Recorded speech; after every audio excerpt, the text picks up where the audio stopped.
In front of me is UMIDIGI F1, and let me show you how to activate installation of apps from unknown sources on the following device.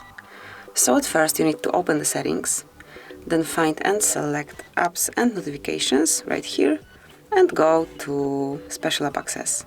Here you will notice install unknown apps, and now just pick the application through which you would like to install some other app, and it can be, for example, Google Drive.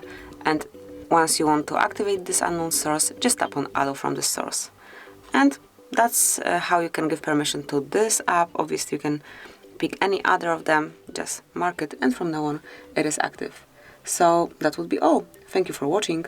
Please subscribe our channel and leave the thumbs up.